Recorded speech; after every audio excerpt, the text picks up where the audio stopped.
Boa noite a todos. Um prazer revê-los novamente, quem está nos acompanhando desde o primeiro encontro. Como já previamente informado e veiculado no nosso meio de comunicação, este é o terceiro encontro do projeto Diálogos da Modernização, em que os temas predecessores foram, primeiro, um tema inicial, inaugural, de modernização do setor elétrico, em que tivemos como participantes a Agnes Costa e o Eric Rego. Depois tivemos, como o primeiro encontro de temas específicos deste projeto, o tema alocação de riscos, em que recebemos o Tiago Barros e o Francisco, um debate interessantíssimo, em que houve a moderação do nosso pesquisador do Grupo de Estudos em Direito da Energia, da UNB, que é o organizador desse projeto, do nosso pesquisador Ruteli. Agora, em continuidade, estamos com esse debate de tema bastante relevante e atual, cujos impactos no setor elétrico já têm sido discutidos há algum tempo, mas que realmente no próximo ano teremos inovações no setor e na regulação, e que será muito importante que tenhamos prévio conhecimento, diálogo e debate para que as nossas visões, assim como a academia, mas também como visão prática de quem participa do mercado, sejam melhor compreendidas e existe esse diálogo. Então, hoje temos aqui dois especialistas que vão expor de maneira colaborativa, e por isso agradecemos antecipadamente aos dois especialistas, Alexandre Zucarato, que é diretor de planejamento do ONS, e a Thalita Porto, que é vice-presidente do Conselho de Administração da CCE. E como moderador, temos a honra de dizer que hoje o nosso moderador é o professor Fernando Colli, que é pesquisador do Grupo de Estudos. Como agradecimentos iniciais, obviamente agradecemos à Faculdade de Direito da Universidade de Brasília e também a coordenação do professor Márcio Iori, nosso coordenador acadêmico. Para quem não conhece a nossa estrutura, eu e Juliana Vilas Boas somos coordenadores executivos e contamos com um grupo de pesquisadores que atuam no setor e que estudam o setor elétrico. Todas as nossas informações estão disponíveis no nosso site, que está disponível na nossa descrição do vídeo. E também, em função de um projeto, desse projeto Diálogos da Modernização, também agradecemos o apoio de 5 grupos de estudos que estão nos acompanhando na mesa redonda com a academia, que é um encontro que é feito sempre após esses debates com os pesquisadores e também com os especialistas convidados, que é feito de forma restrita com a academia, com 5 grupos de estudos, que a gente vai nomear aqui para agradecê-los: o IE da USP, a Poli USP, o GE da UFRJ, o CERE FGV e o GESEL da UFRJ. Então, feitos esses agradecimentos, que todo esse produto que estamos elaborando vai ser devidamente depurado e pesquisado, analisado pelos pesquisadores e pelos grupos de estudos, com o objetivo de contribuir e propor críticas, sugestões, melhorias e análise a respeito do projeto de modernização do setor elétrico. Então, antes de mais nada, eu gostaria também de passar a palavra para a Juliana, se quiser fazer algumas considerações iniciais, e logo depois seguiremos com o nosso encontro de hoje. Obrigada, Miller. Sem mais delongas, minha fala inicial é apenas de agradecimento à Thalita, ao Zucarato, que gentilmente aceitaram o nosso convite para contribuir com esse projeto. Para nós é motivo de muita honra, muito orgulho recebê-los aqui, e o projeto Diálogos da Modernização tem sido muito proveitoso para todos que participam, e também na perspectiva da academia em si. A gente tem tido grandes debates aqui do grupo, recebido bons feedbacks, e para nós é um grande prazer poder propiciar um ambiente de livre pensar, com pessoas tão qualificadas como vocês. Então, a fala é apenas de agradecimento. Fernando, por gentileza, se já pode tomar aqui as rédeas como moderador do grupo. Estamos aqui, de agora em diante, como coordenadores executivos do grupo de pesquisa, e à disposição para contribuir aqui com o que vocês precisarem ao longo do debate. Muito obrigada. Ok, muito obrigado, Juliana. Muito obrigado, Miriam. Primeiro, eu gostaria de agradecer a vocês dois, coordenadores do grupo de pesquisa, pelo convite para moderar esse debate. Deixa eu fazer uma breve apresentação. Meu nome é Fernando Colli, eu estou no setor elétrico há uns 20 anos, sou servidor de carreira da ANEEL há quase 13. Na minha carreira também tive passagem pela MME, iniciativa privada, né? E apesar de ser servidor da ANEEL, já que eu estou como convidado dos coordenadores do grupo de pesquisa, né, Juliano Miller, e não falo em nome da instituição que trabalho. Nesse seminário sobre formação de preço, tem a responsabilidade de ser o facilitador do debate, pelos nossos palestrantes convidados, o Zucarato e a Thalita.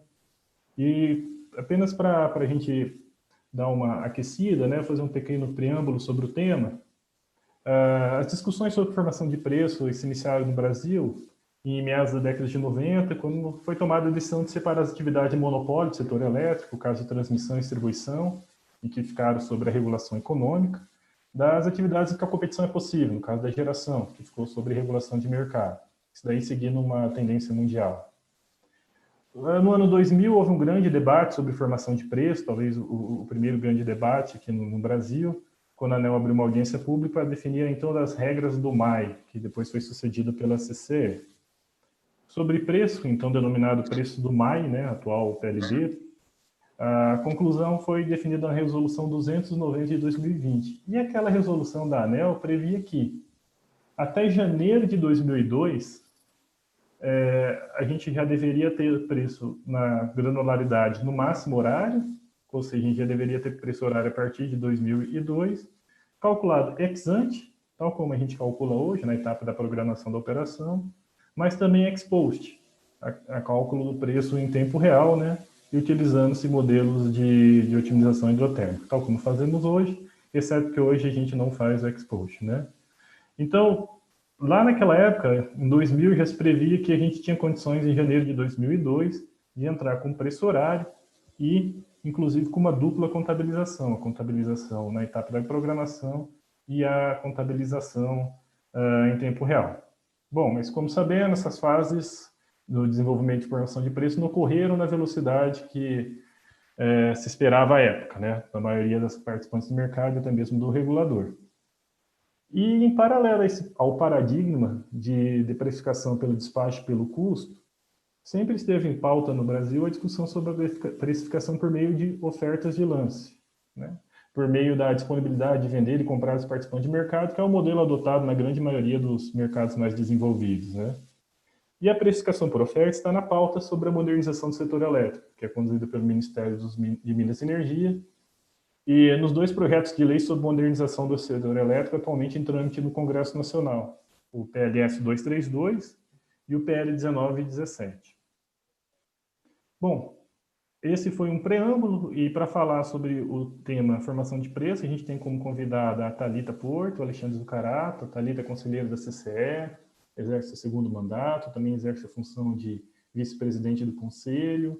Ela é coordenadora do grupo temático sobre mecanismo de formação de preço do GT Modernização do Setor Elétrico, conduzido pelo MME, que em julho de 2019 produziu um relatório técnico sobre o tema.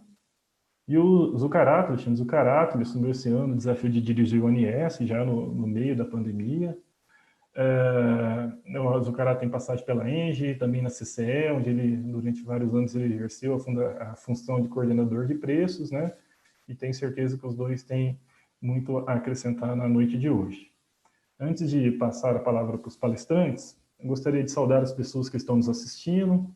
Pode ter certeza que terão uma noite bastante proveitosa. Inclusive, vocês também podem contribuir ativamente para a discussão de hoje, realizando suas perguntas aos palestrantes por meio do nosso chat aqui no YouTube.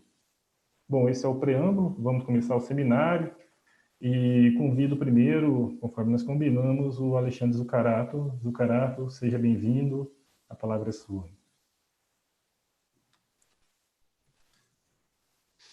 Boa noite, Fernando. Boa noite, Juliana, Miller, Thalita. Satisfação estar aqui nesse bate-papo. Agradeço demais o convite. Sempre uma satisfação poder bater papos descontraídos, pensando sobre possibilidades, pensando sobre desafios que nós estamos vencendo. A ideia da minha conversa com vocês hoje, o público que nos assiste, um desafio, né, de falar sobre formação de preços. propus, né, minha proposta é voltar um pouco aos conceitos, né? Então, eu vou falar um pouquinho sobre a importância da formação de preços de curto prazo dentro de um paradigma da indústria de energia elétrica organizada na forma de mercado, né? Que papel que o preço de curto prazo cumpre dentro de um mercado de eletricidade. E também falar um pouquinho sobre formas elementares, vamos dizer assim, conceituais, de se organizar a formação de preços, né? O Fernando já colocou, né? Formação baseada em custo, formação baseada em preços, mas ambos pertencem a um grande grupo de formação de preços com base num despacho centralizado. Existe um outro paradigma completamente distinto, que é o do despacho descentralizado. Eu espero também rapidamente passar pela diferenciação desses conceitos, para poder dar uma base para a nossa discussão. Depois a Thalita vai entrar contando, acho que com mais detalhes, as aventuras e as peripécias do preço horário, no caso prático aqui no Brasil. Então, eu vou falar um pouco de conceito, de casos abstratos, a Thalita vai falar de coisas concretas e casos reais, né? A gente faz aí uma dobradinha. Deixa eu compartilhar minha tela com vocês, localizar a minha apresentação.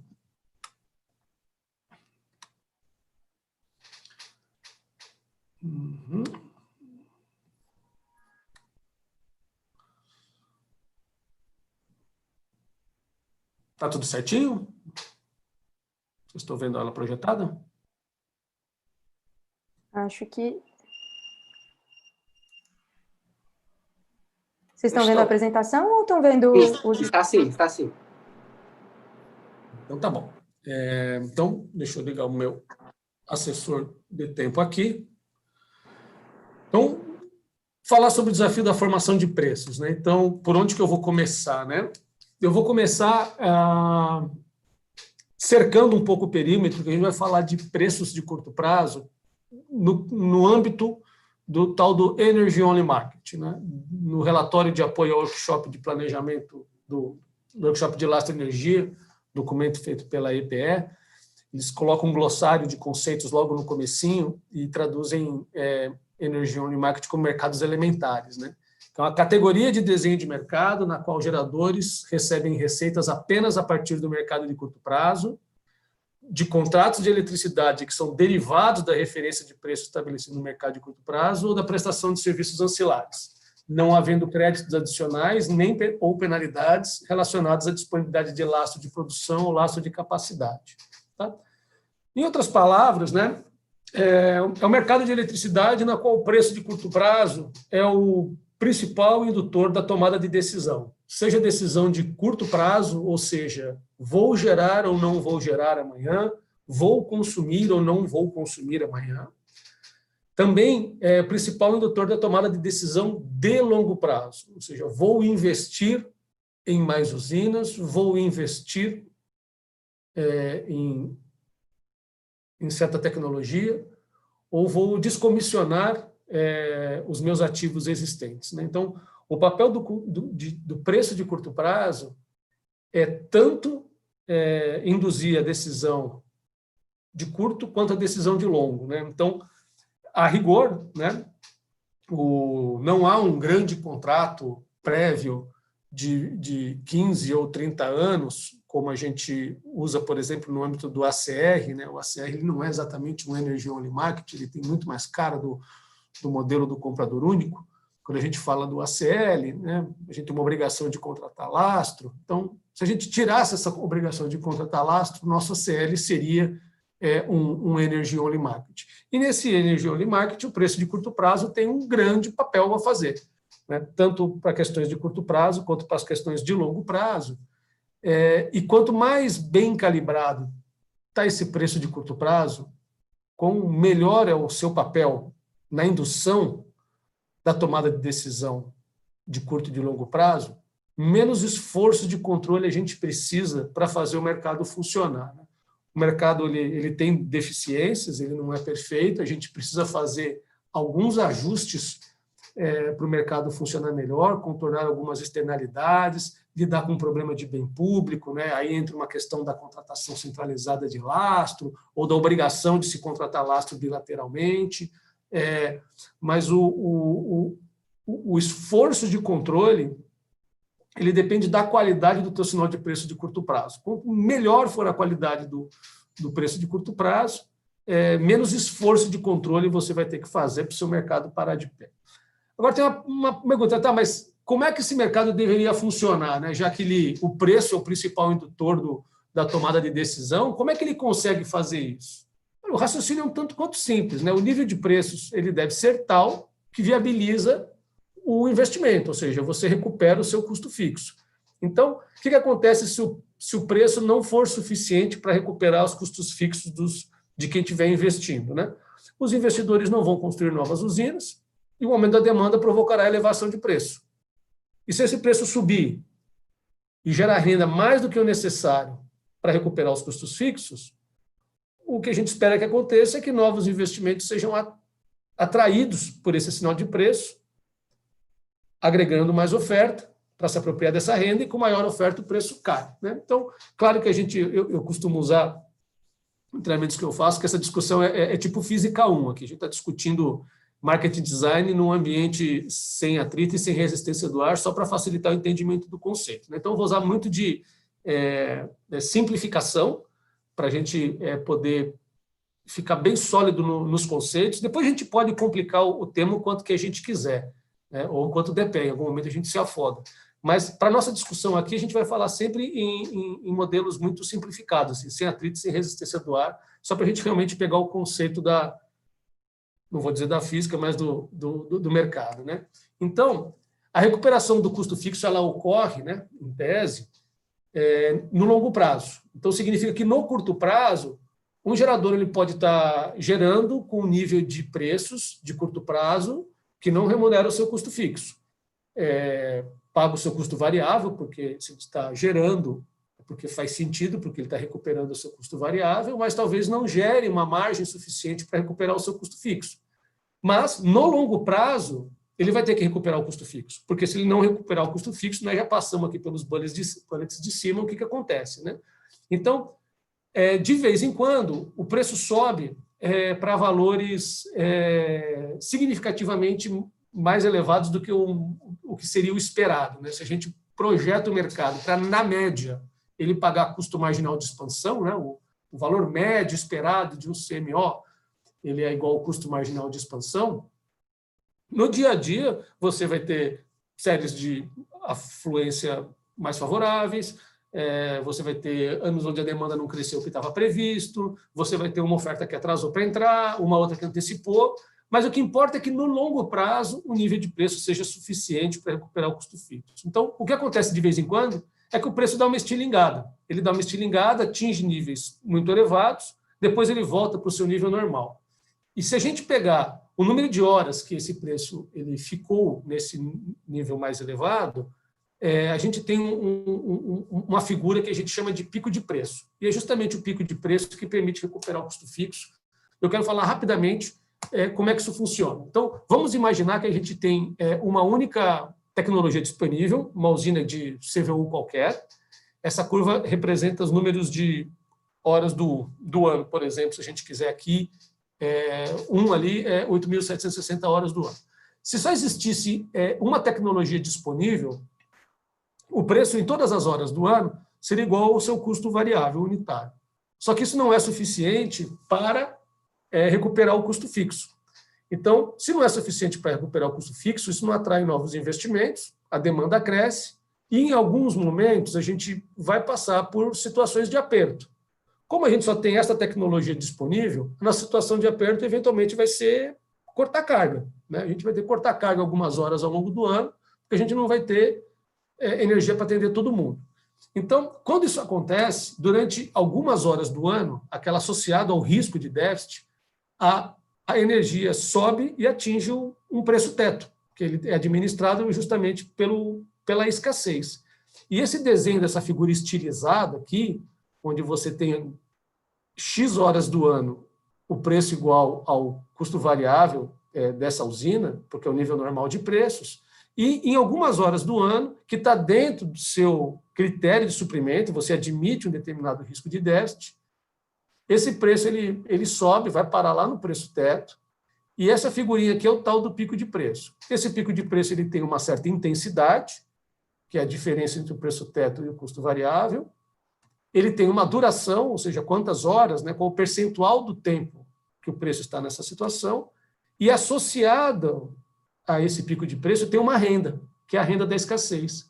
E essa renda da escassez é a chave para a recuperação do custo fixo, principalmente do seu gerador mais caro, porque ele é o último da fila. Os geradores mais baratos, eles conseguem gerar uma renda inframarginal quando um outro gerador mais caro que ele está formando o preço, né? Então, ele recebe uma renda inframarginal que recupera uma parte do custo fixo. Mas o marginal realmente só tem como recuperar o seu custo fixo em momentos de escassez. E como essa renda que vale para o marginal vale para todos os outros que são inframarginais também, essa renda de escassez ela governa a recuperação de custo fixo de todo mundo. A questão é que o gerador marginal ele depende exclusivamente da renda da escassez e os demais geradores usam parte da renda da escassez e parte da renda inframarginal, né? Conclusão que a gente chega que a confiabilidade ela nunca é 100%, a gente corre um risco de déficit. E eu chamo a atenção nessa figura aqui da importância da coordenação entre o critério de suprimento e o preço teto do mercado.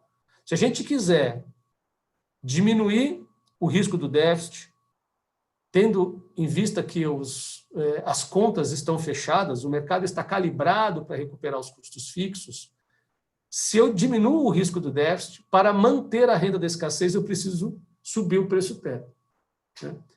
Porque essa renda ela é necessária para manter os custos. Eu sei que esse desenho ele é muito estilizado, né? Ele é muito, vamos dizer assim, quase primário, mas a ideia é poder construir esse raciocínio que eu queria. Mas se vocês quiserem alguma coisa um pouco mais realista, a gente encontra, tá? Então, essa figura aqui eu retirei de um paper do Bill Hogan, está aqui na nota de rodapé, que é uma curva de duração de preços, exatamente como a que eu tinha colocado, só que com uma cara um pouco mais realista, né? E ele mostra que tem uma renda associada ao pico de preço, que é essa renda A, e tem renda inframarginal associada aqui a essas áreas B e C. E aqui ele está dizendo, né, que o gerador de pico ele depende exclusivamente da renda associada a essa área. O gerador no meio do caminho aqui, ele tem uma renda inframarginal aqui, mas ele também usa aquela renda da escassez. E o gerador que está na base, ele usa toda a renda inframarginal disponível aqui na base, mas também ele conta com a renda da escassez. Esse é um paper muito bacana que fala sobre como buscar a adequação, né, a adequação do sistema, né, o Resource Adequacy, dentro de um paradigma do Energy Only Market. Então, essa figura eu tirei de lá para ilustrar um pouquinho que, apesar do viés super simplificado dessa curvinha, na vida real a gente vai encontrar coisas que têm exatamente esse mesmo conceito, né? O pico de preço ele aparece aqui e ele é chave para a recuperação do custo fixo, portanto, ele é chave para a indução de investimento, e quanto mais bem calibrado ele tiver, menos esforço de controle a gente precisa fazer com as demais estruturas disponíveis para fazer esse mercado funcionar. Tá? Então, encerrando essa primeira parte mais estrutural, né, que fala de estrutura de mercado, que fala como induzir o nível de investimento, eu vou falar um pouquinho agora sobre arquitetura, revisitar o assunto arquitetura, né? Eu uso o termo arquitetura de mercado como o mapa dos diversos componentes que constituem o grande mercado de eletricidade, né? E esses diversos componentes, eles são conectados do ponto de vista econômico, seja de forma explícita ou seja de forma implícita, por meio de arbitragem, né? Então, você tem contratos que ocorrem num horizonte muito futuro no tempo e que são instrumentos claramente financeiros, de hedge. Depois você entra num processo de programação da geração, despacho para o dia seguinte, depois você entra em tempo real, tem algumas coisas para fazer, e aí onde você não consegue mais comercializar o megawatt-hora, a gente precisa dar conta do atendimento por meio de um conjunto de outro aparato chamado serviços ancilares, né? Então, tudo isso, de certa forma, ele se comunica, né? Se eu vou fazer um contrato para o ano que vem, eu vou tentar estimar para o ano que vem o que esse miolo aqui, que corresponde ao curto prazo, vai ter de sinal de preço para o ano que vem, porque eu quero fazer um hedge contra o meu preço de curto prazo do ano que vem, mas eu quero fazer um hedge inteligente, assim, eu não quero vender muito barato ou comprar muito caro do que eu poderia fazer no ano que vem, né? Então, há uma amarração por arbitragem, né, entre os diversos componentes da arquitetura, né? E, dependendo das competências, né, disponíveis nas máquinas, da capabilidade dos ativos, também existe uma interconexão entre o serviço ancilar e a parte correspondente à formação de preço de curto prazo, que está aqui associado à programação e despacho, né? Por exemplo, uma usina que, para oferecer reserva operativa, deixa de vender energia ativa, o valor dessa reserva operativa tem que conversar com quanto que o gerador ganharia se estivesse vendendo essa energia no mercado de curto prazo. Um gerador que vende potência reativa, mas essa potência reativa diminui a sua disponibilidade de potência ativa, tem que também fazer uma correlação de quanto ele ganharia pela potência ativa, que ele está abrindo mão para disponibilizar essa potência reativa. A conta não é 1 para 1, mas essa conta ela precisa ser feita, e o processo de arbitragem faz esses preços se comunicarem de um lado para o outro. Tá? Então, eu vou dar um zoom um pouco mais nesse miolo aqui da arquitetura de mercado, falando sobre despacho e preço de curto prazo, né? O despacho e preço de curto prazo, para mim, são duas faces de uma mesma moeda, porque, para mim, o despacho da geração define a própria comercialização de energia elétrica no curto prazo, né? Ou seja, o fato de existir um gerador injetando potência na rede, o fato de um consumidor retirando potência na rede, é que materializa a comercialização de curto prazo. Então, não há dissociação, para mim, entre o processo da programação e despacho e a comercialização de curto prazo. Por isso, tanta importância que a gente vem falando já há um tempo, o setor, né, de que os preços precisam representar a operação. Porque se a gente não associar, né, as restrições da operação à formação de preço, a gente pode ter um sinal de preço de curto prazo indicando uma necessidade de geração ou uma não necessidade de geração, e a operação do sistema está caminhando em outra direção, ou seja, precisando de uma geração ou prescindindo de uma geração. Tá? Então, é importante que a gente colhe o máximo possível a formação de preço da operação em tempo real. Claro que quanto mais colado em tempo real, existe um custo de transação que precisa ser administrado, né? E a Thalita vai falar daqui a pouco sobre todo o processo que a CCE vem sustentando, de apoio aos agentes para fazer essa transição para precificação no dia seguinte, né? Preços em base horária calculado para o dia seguinte, né? Então, imagina se a gente tivesse preços calculados a cada 2 minutos, né? E fosse a única referência disponível fosse isso, né? A quantidade de informação a ser processada pelos agentes do mercado para tomar decisão seria algo, sei lá, incomensurável, né? E isso é custo de transação. Então, a gente recomenda-se a boa técnica que a gente dê um passinho para trás na formação de preço, defina um gate, pare o mundo, vamos dizer assim, da energia ali, use aquela referência para formar preço, e dali para frente você administra as diferenças, porque sai mais barato administrar essas diferenças por fora do preço do que empurrar o custo de transação com um preço muito colado ao tempo real para os agentes. A gente vai ver lá um pouquinho mais para frente que tem algumas alternativas que mixam essas duas características. O Fernando até deu um spoiler quando ele falou da dupla contabilização, a gente já vai chegar lá. Tá?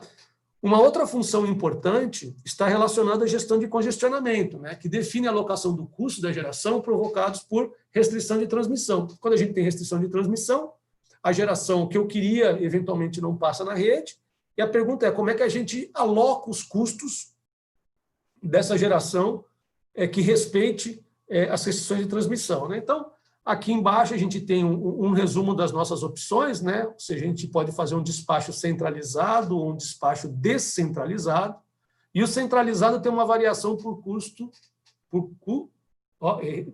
Tem um erro na digitação, ele é por custo e por preço. E na gestão do congestionamento e alocação desses custos, a gente pode trabalhar com um preço nodal ou trabalhar com um preço uniforme ou um preço zonal, usando depois uma técnica de redespacho para acomodar a geração dentro da transmissão. Então, eu vou aproveitar os próximos 15 minutinhos para explorar um pouquinho dessas características aqui com vocês. Tá? Então, vamos falar sobre os modelos de despacho, falar sobre o modelo centralizado, também conhecido como modelo pool. Né? Como é que se dá a programação da geração? A programação ela é definida pelo operador, visando minimizar o custo de operação. Então, o operador, padrão ONS aqui no Brasil, padrão PJM no Nordeste dos Estados Unidos, padrão CAISO na Califórnia, enfim, padrão, vamos dizer assim, americano. O operador ele acorda todo dia de manhã para ir trabalhar e pergunta assim, como é que eu asseguro que eu estou operando o sistema mínimo custo? Essa é uma obsessão desse operador, operar o sistema a mínimo custo. E ele faz isso despachando as usinas segundo uma ordem de mérito. Ele empilha as usinas e despacha por ordem de mérito. A grande diferença do despacho por custo do despacho por preço é como a gente construiu a ordem de mérito. Se essa ordem de mérito está vindo por custos auditados e valores implícitos, é o tal do despacho por custo, chamado tight pool, ou se essa ordem de mérito ela é construída a partir de uma declaração dos agentes, por exemplo, de pares, preço-quantidade, e você monta a sua ordem de mérito a partir desses pares, a gente tem o tal do despacho por preço, ou o loose pool. Então, quando a gente pega a nossa ordem de mérito, empilha todas as usinas, encontra a demanda, o cruzamento da curva de oferta com a curva de demanda gera o preço. E esse preço de curto prazo reflete o despacho físico do sistema e é igual ao custo marginal de operação. E os contratos? Contratos, neste modelo, são instrumentos financeiros, são instrumentos com a finalidade de reduzir a exposição dos agentes à volatilidade do preço spot. Ele não é uma obrigação física de você injetar ou retirar energia da rede. Ele é um instrumento de hedge. Então, antes da gente seguir para o modelo bilateral, vamos dar um zoomzinho na parte do despacho baseado em custo, despacho baseado em preço. Né? Então, o que a gente usa no Brasil é um despacho centralizado baseado em custo. Então, os geradores termoelétricos declaram seus custos e suas disponibilidades, os geradores hidrelétricos têm o seu custo, que é o valor da água, calculado pelo operador. E aí é só empilhar. A gente empilha, calcula o valor da água e empilha térmica, térmica, térmica, água, térmica, térmica, térmica, bota a demanda e atende. Né? De uma forma muito simplificada, é assim que o operador despacha as suas usinas, né? E o recurso marginal é o preço de equilíbrio. Quando a gente vai para o modelo baseado em preços, loose pool, a grande mudança é que, ao invés de você declarar custo e o hidrelétrico ter o seu custo implícito calculado pelo operador, todos os agentes ofertam as quantidades dos respectivos preços pelos quais estão dispostos a gerar eletricidade. Olha, eu por 50 eu gero 500 mega, eu por 85 gero mais 1 giga, eu por 115 gero mais 2 giga, e basicamente você pega essa informação toda e empilha essa informação toda, agente 1, agente 2, agente 3, agente 4, agente 5, quando encontrou a demanda, basicamente dali para baixo, as usinas estão despachadas e vão receber o preço de equilíbrio que é dado pelo recurso marginal utilizado para atender a carga. Claro que na vida real, principalmente num sistema brasileiro, com forte predominância de geração hidrelétrica, em grandes cascatas, com múltiplos proprietários, que usam o mecanismo de compartilhamento do risco hidrológico chamado MRE, a implantação dessa ideia conceitual ela é um pouquinho mais complexa do que a gente está conversando aqui. Mas eu não vou me estender nesse assunto, porque na semana passada teve um workshop grande falando justamente sobre caminhos e dificuldades e possíveis soluções para um desenho associado a ofertas de preço no Brasil. Tá? Então, mas conceitualmente, a diferença relevante entre o modelo por custo e o modelo por preço é da onde vem a informação para a ordem de mérito. Mas vejam que nos dois cenários, A ordem de mérito ela é construída pelo operador e é o operador que comanda as usinas, visando o mínimo custo de operação, né? Então, é só para... estou frisando esse ponto para que a gente não confunda a formação de preços com o despacho descentralizado, né? O despacho e a formação de preço baseado em oferta, ele é um despacho centralizado, mas do modelo luz e pool, tá? O que é o despacho descentralizado, que é o modelo bilateral? É um paradigma muito europeu, é o que é utilizado muito lá na Europa, né? Então, o que acontece? A programação da geração é definida pelos geradores para atendimento dos seus contratos. Ou seja, o gerador ele vendeu previamente energia para os seus consumidores, para os seus comerciantes, para os seus clientes, num dado perfil de carga.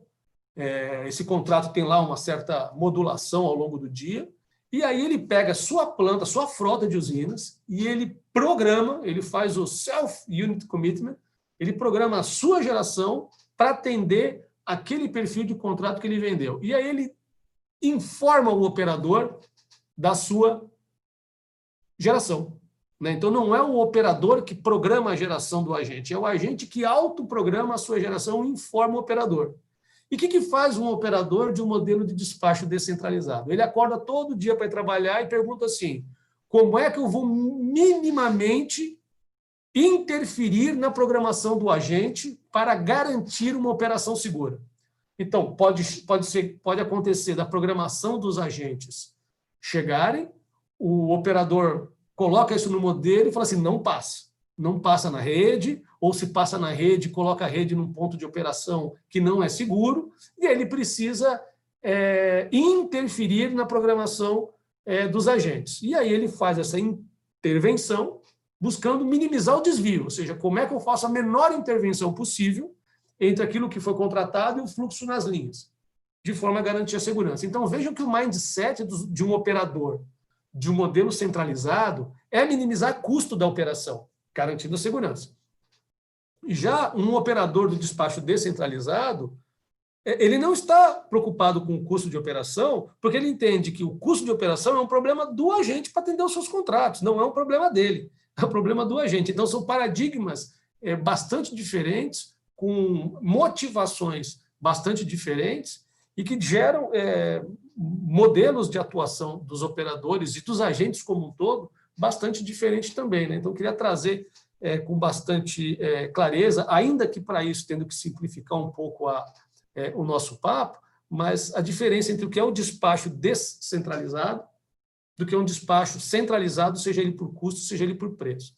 Tá? Então, eu vou pular o preço aqui, vou para o bullet dos contratos, né? Então, aqui os contratos são instrumentos físicos, né? É um compromisso de injeção ou de retirada de energia no sistema, né? Então, eles precisam ser registrados junto ao operador porque eles servem como a sua declaração de programação, seu compromisso do que você vai gerar, né? E o preço? De onde vem o preço no modelo descentralizado? Olha, o preço de curto prazo, considerado o mercado spot, não tem a ver com o cruzamento da ordem de mérito com a demanda, porque não tem ordem de mérito nesse modelo. Tá? Então, o preço de curto prazo ele é muito associado ao produto contratual mais de curto prazo. Então, por exemplo, se o produto contratual mais de curto prazo é um conjunto de contratos de 1 hora de duração para as 24 horas do dia seguinte, esse é o preço de curto prazo. O preço de curto prazo faz referência ao contrato do dia seguinte.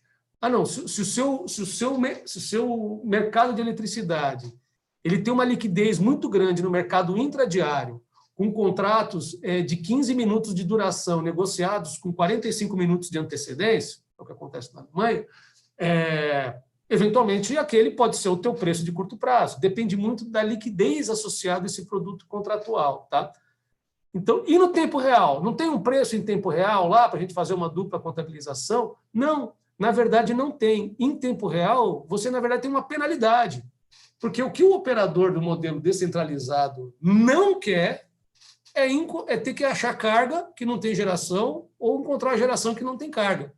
Então, ele cria um mecanismo, que é o tal do imbalance, que vocês já devem ter ouvido falar, que é muito típico no modelo europeu, cujo objetivo do imbalance é dar zero ele é uma penalidade, os valores, o que valora a energia no imbalance é uma penalidade para desestimular que os agentes apareçam desbalanceados em tempo real, ou seja, quem vendeu arrumou para quem vender, quem vai gerar está gerando porque tem alguém que vai consumir, e quem está consumindo é porque encontrou alguém para gerar para ele. O operador não quer sair catando megawatt em tempo real. Tá? Então, é uma diferença importante, porque muitas vezes a gente faz a referência ao imbalance como se fosse algo compatível com o que a gente tem no Brasil. E muitas vezes até o nosso o nome de preço de liquidação das diferenças induzem um raciocínio de que o nosso mercado de curto prazo é muito parecido com o imbalance europeu. E não é.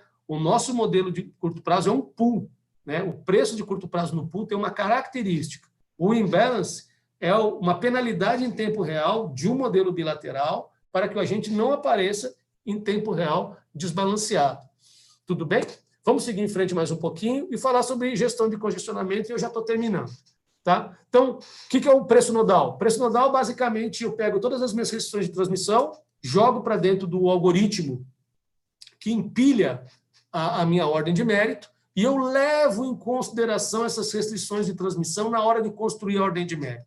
Ou seja, quando eu for escolher qual usina gerar, eu vou levar em consideração todas as restrições de transmissão. Então, eu vou ter um preço por barra, porque minha ordem de mérito vai depender se eu tenho disponibilidade de usar recursos de outros lugares do sistema ou se eu estou limitado aos recursos disponíveis naquela barra em função de algum congestionamento. Né? Então, tanto o despacho quanto o preço, eles já carregam na sua definição as restrições de transmissão, e os preços de curto prazo, né, definidos por barra, corresponde a tanto ao custo de energia, quanto ao custo das perdas, quanto ao custo de congestionamento na transmissão. Por outro lado, a gente tem uma solução de preço zonal ou preço uniforme. Se, por exemplo, for uma única zona no país inteiro, a gente trabalha no Brasil com 4 zonas de preço. Então, a gente modela os principais troncos de transmissão entre as zonas de preço, que no caso do Brasil são os nossos 4 submercados, e dentro da zona, o preço é uniforme para todas as barras. Tá? Só que o que acontece? A gente pode, eventualmente, encontrar restrições de transmissão internas a cada zona de preço que não são consideradas nesse despacho, nessa formação de preço.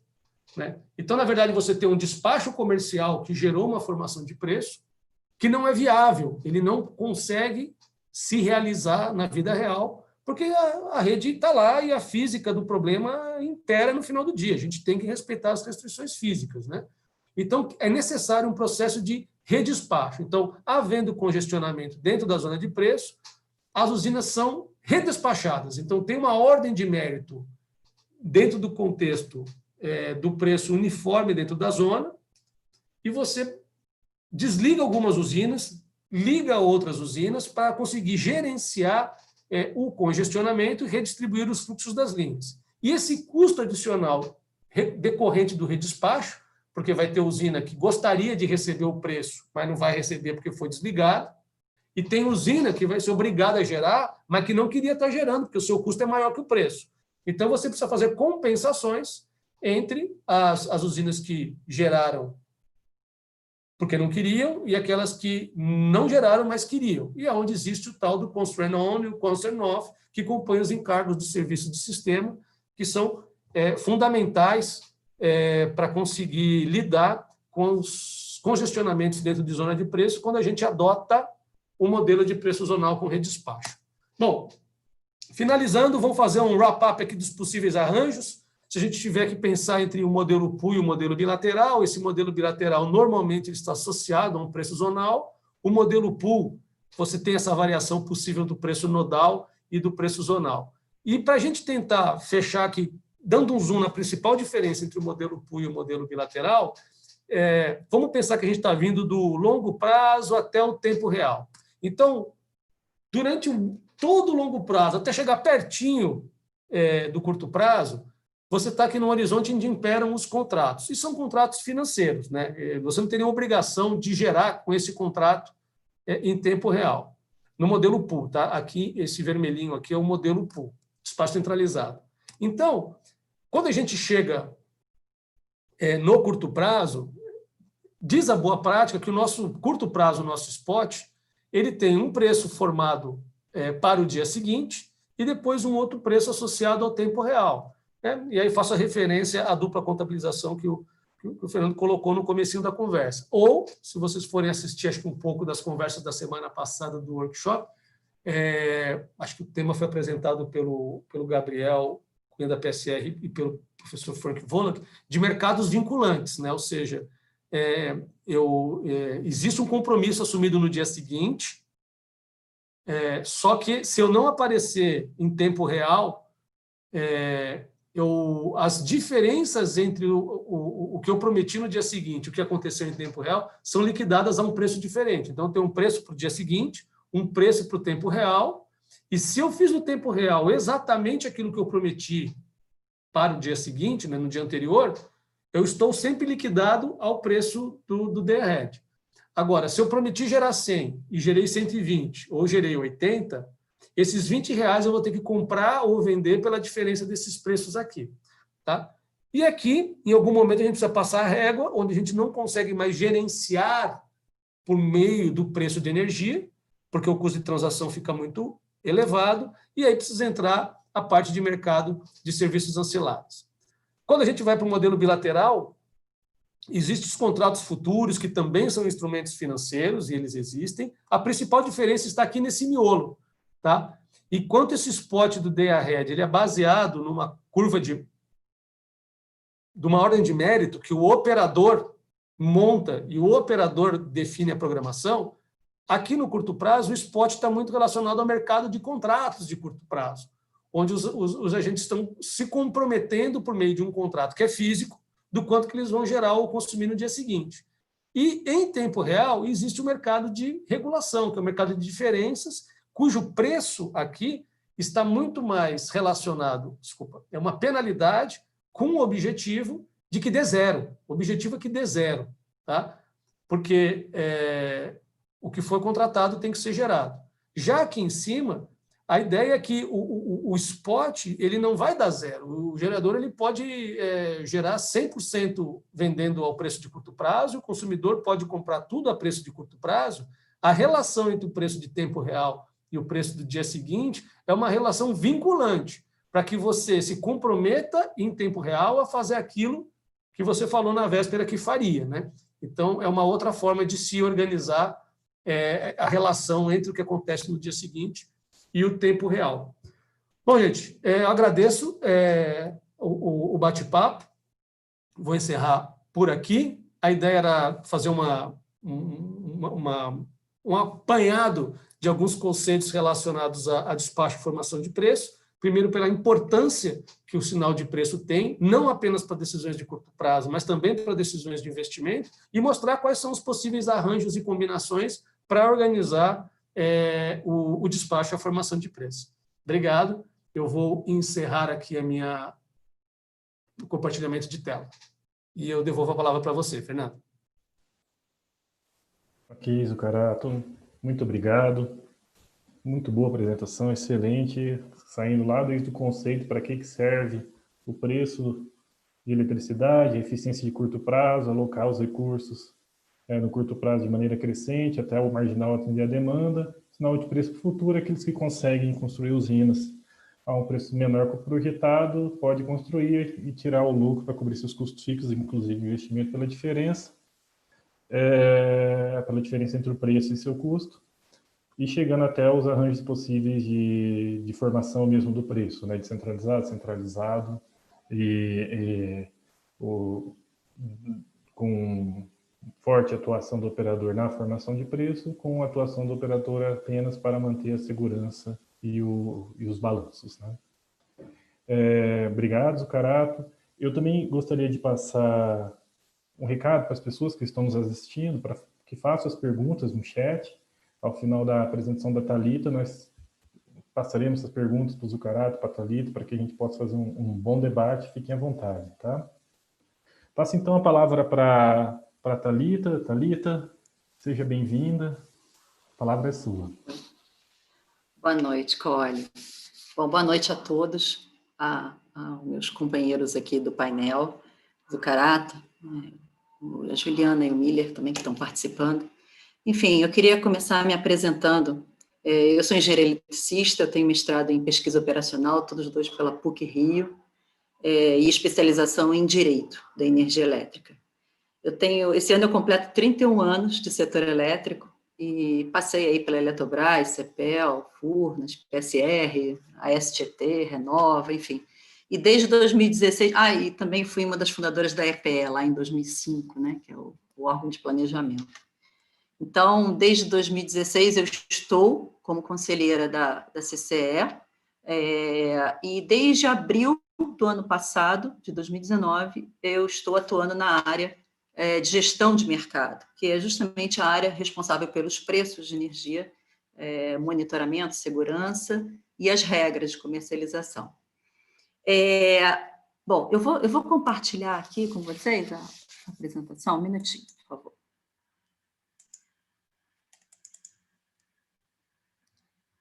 Já estão vendo?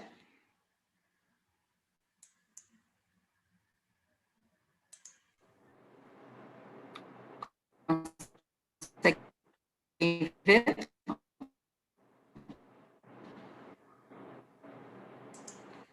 Cole, já consegue ver? Sim, Thalita, estamos todos vendo. Ok. Então, vamos lá. Bom, primeiro, eu vou falar mais especificamente sobre a formação de preço e também, como o próprio Zucarato comentou, dar um zoom aqui no que nós temos feito aqui para a entrada do PLD horário em janeiro de 21.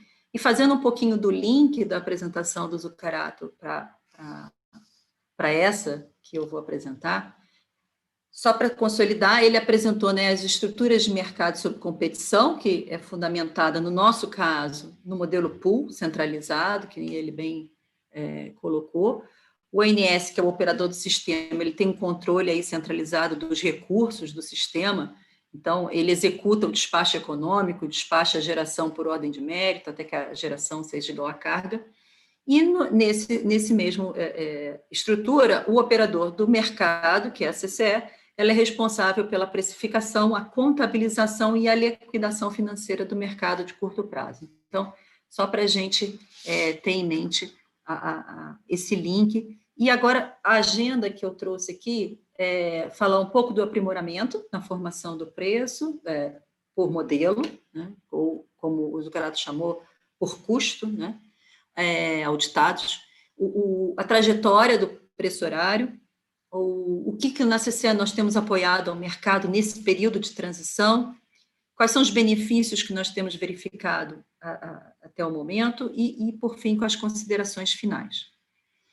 Começando sobre aprimoramento na formação de preço. Bom, nós temos, no ano passado foi criado o Comitê Técnico, que ele, basicamente, o Comitê Técnico PMA-PLD, é um fórum onde os agentes podem levar aprimoramentos relacionados a dados, a regras, tudo relacionado aí ao próprio operação, a programação da operação e a formação do preço. Lá tem a CCE e o ONS estão juntos nesse comitê.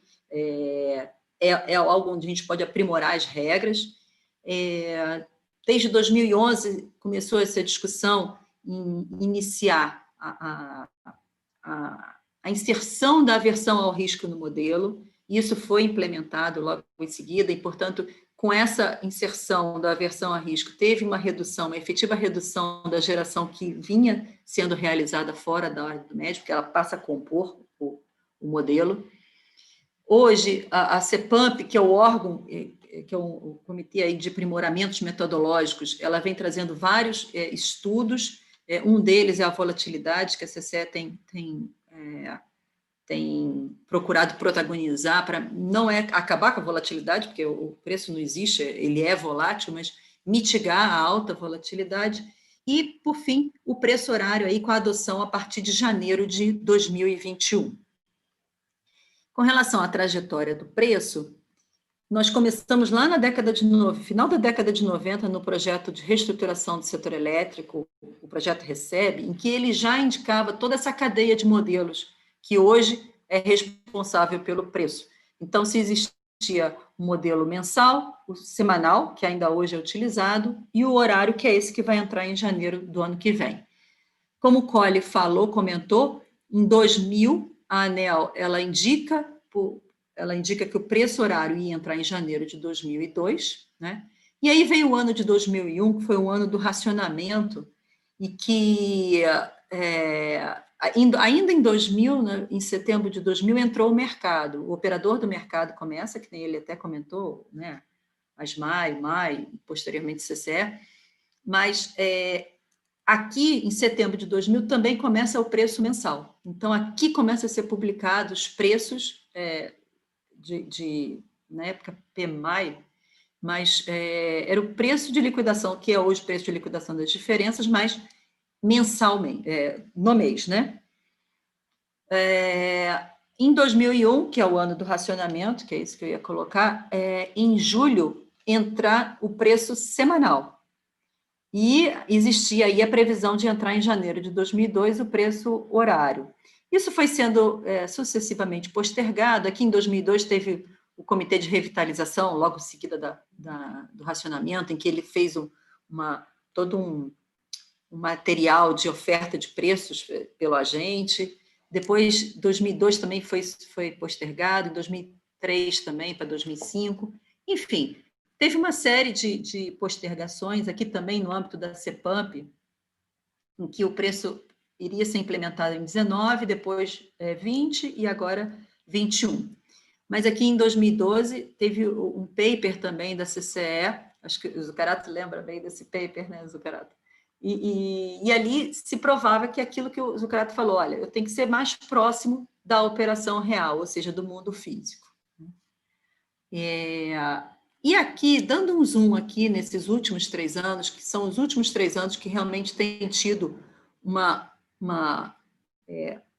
aprimoramento forte desse modelo de precificação horária, o que a CCE tem feito nesse período de transição? Então, desde abril de 2018, a CCE inicia publicando o preço sombra, ou seja, já vem sendo publicado o preço horário sombra. Em dezembro de 2018, inicia-se a contabilização sombra, utilizando aquele preço horário, ainda a nível de sistema. E aqui, em março de 2019, aí sim, os agentes conseguem dar download nos seus dados contabilizados com base nesse preço horário sombra. Em julho do ano passado, o Ministério aprova a entrada do programa, que é o Programa de Precificação Horário, o DECEM, em 2 etapas. O ANS iniciou a utilização do modelo para sua programação diária, em base semi-horária, a partir de janeiro desse ano, e a CCE, que vai utilizar para fins de contabilização, precificação, contabilização e liquidação, a partir de janeiro de 2021. E aqui tem algo muito interessante, que a ANEEL, ela aprova o uso do modelo DECEM em dezembro de 2019. Por que eu falo que é interessante? Porque é a partir daqui que o modelo se tornou estável, né? Mais estável. E, portanto, o que a CCE tem feito nesse período de transição para apoiar o mercado? A primeira coisa que a gente fez foi voltar a janeiro de 2018. Para quê? Com esse modelo que a ANEEL aprovou, que é mais estável, eu ressimulasse, ou seja, eu fiz todas as rodadas novamente do preço horário, e, além disso, eu contabilizei, reprocessei todas as contabilizações individualizadas, de tal forma que os agentes pudessem ter mais de 1 ano e meio, hoje eles têm mais de 1 ano e meio, de resultados para que eles possam avaliar o impacto do preço horário e o rebatimento dele nos seus negócios. Tá? Então, essa foi uma das ações. A outra ação, nós pegamos todos esses dados e disponibilizamos nas diferentes plataformas da CCE, seja no aplicativo do celular, seja nos relatórios individualizados, em que o agente consegue fazer análises bem personalizadas, no próprio site da CCE, numa plataforma de integração, que é uma ferramenta que o agente conecta direto o sistema dele com o sistema da CCE, para que reduzindo aí, ganhando em eficiência e assertividade. E, na verdade, na plataforma a gente colocou desde 31 de agosto, o último 31 de agosto, o preço sombra também, né? E, além disso, nós temos realizado de uma forma muito transparente o diálogo com o mercado. Desde setembro do ano passado, todo mês, são realizados encontros mensais, em que é feita uma análise detalhada do comportamento do preço horário e os seus rebatimentos sobre a comercialização, e, além disso, andamento dos modelos computacionais, resultados de processamentos, e também nós temos realizado reuniões com as associações sobre o tema, além dessas reuniões aqui mensais. A próxima reunião está agendada para 15 de outubro, todos estão convidados, porque ela é aberta, essas reuniões são abertas e, obviamente, hoje ainda é 100% transmitido ao vivo, tá? Nós fizemos uma pesquisa com os participantes dessas reuniões, desses encontros, e também com os representantes dos agentes na CCE, e o que nós descobrimos é que eles demandavam principalmente por capacitação. Portanto, nós disponibilizamos 2 videoaulas, uma do panorama geral do preço e a outra, mais especificamente, o rebatimento desse preço horário sobre a comercialização. E, além disso, nós estamos nos preparando e faltam pequenos ajustes para que a regulamentação se adeque. Então, as regras de comercialização estão em consulta pública pela ANEEL até o dia 19 de outubro, mas são mudanças pontuais porque a maior parte das grandes mudanças relacionadas ao PLD horário, elas ocorreram durante o ano 2019 e, portanto, os sistemas da CCE já estão preparados para o preço horário, já estão operando como se fosse granularidade horária. Os procedimentos de comercialização também já foram encaminhados para a ANEEL, e é um processo mais simples, e lá consta principalmente o horário de divulgação do preço, ou seja, eu tenho que publicar até às 20 horas para poder valer para o dia seguinte, como o Zuccarello até comentou, e os planos de contingência, para o caso de eu não conseguir publicar. E, por fim, a revisão dessa normativa aqui, que ela trata justamente dos dados que são relacionados ao despacho e à formação de preço, que vão passar por uma mudança, não é uma mudança profunda, é uma mudança pequena, só para acomodar, adaptar ao despacho semi-horário que o ONS já está realizando desde janeiro desse ano, e o preço horário a partir de janeiro de 21 a ser calculado pela CCE. E de benefícios, né? O que a gente tem visto de benefícios?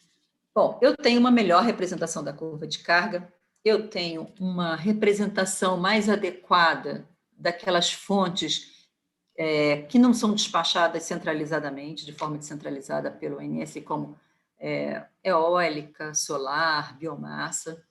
Eu tenho um melhor sinal econômico do preço, uma representação explícita e detalhada de algumas restrições operativas associadas tanto à hidráulica como à térmica.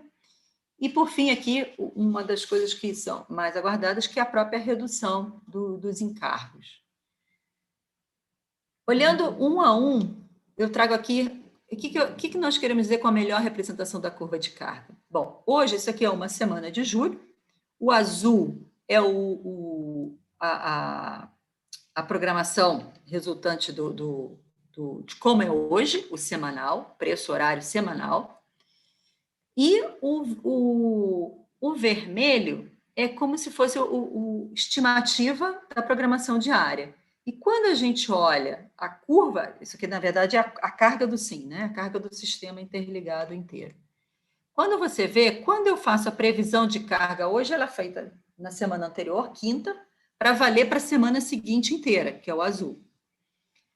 O vermelho já não, eu já estou programando a carga dia a dia. Então, você vê que ele está muito mais próximo do verificado. Então, a gente realmente tem, um dos benefícios identificados eu represento melhor a carga, né?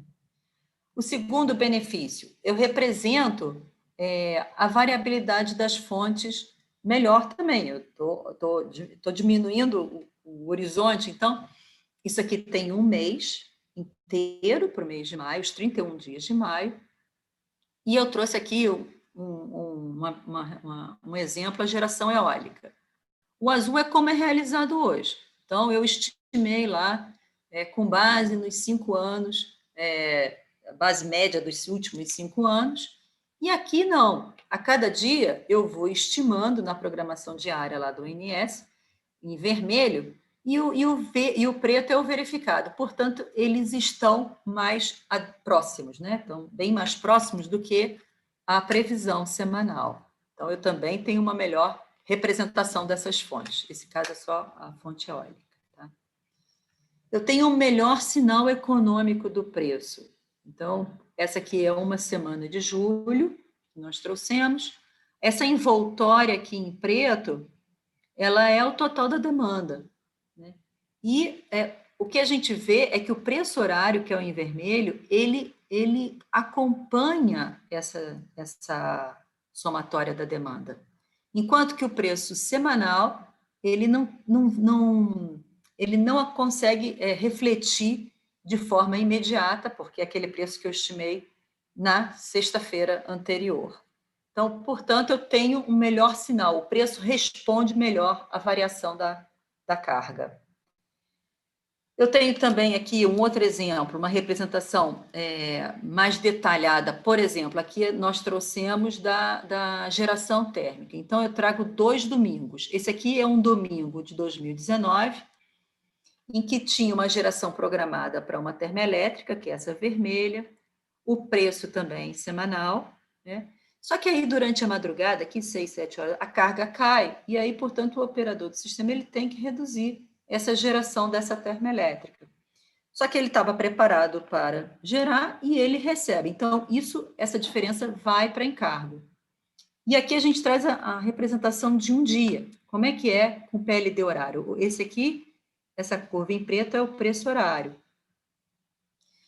Para um dia inteiro aqui, de um domingo. Portanto, ali às 6, 7 horas da manhã, quando a carga cai, né, a própria geração da termoelétrica, que vinha sendo ali em torno de 350 megawatts médios, ela cai para a inflexibilidade dela, se adequando, quer dizer, se adequando à nova necessidade operativa, e, portanto, isso mitiga o quê? Encargo.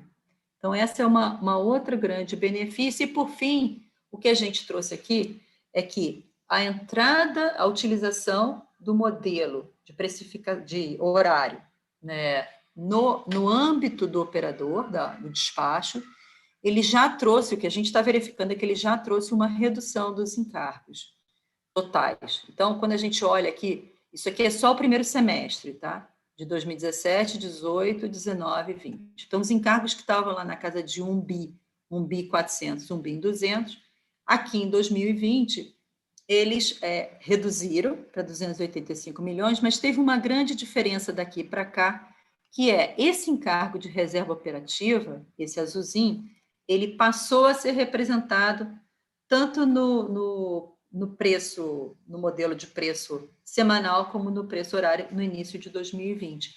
Então, isso faz com que ele passe a fazer parte do modelo e, portanto, ele é despachado por mérito e mitiga aí o encargo. Então, essa foi um grande benefício que a gente já observou aí com a entrada do despacho. Isso aqui é uma prévia da contabilização sombra, né? Com base nos dados que nós disponibilizamos. E, por fim, aqui eu trago só as considerações finais. Bem, o primeiro é o seguinte: o preço horário ele vai entrar, eu acho que por tudo que nós vemos aqui, tudo que a CCE e o ONS, todas as instituições, tá? Nós temos nos dedicado aí para que a entrada do modelo, né, para fins de despacho em janeiro de 20 pelo ONS e de precificação em janeiro de 21, ele é um passo grande na modernização do sistema, na modernização, né, no próprio trabalho de modernização que hoje o setor está trabalhando. E em 30 de julho, aquele comitê de aprimoramento da metodologia, ele ratifica a entrada do PLD, se garantiu a reprodutibilidade, quer dizer, garante-se que, sob determinadas condições, eu vou ter o mesmo resultado em diferentes máquinas, e o modelo de previsão de carga, ele vai ser utilizado assim que ele estiver performando adequadamente, e, como diz a regulamentação, vai ter um aviso aí com, no mínimo, 1 mês de antecedência. E a outra questão que eu trago é, como a gente, o Zucarato trouxe, né, existem 2 tipos de formação de preço e despacho, né, para mercados centralizados. Hoje, o nosso é preço horário.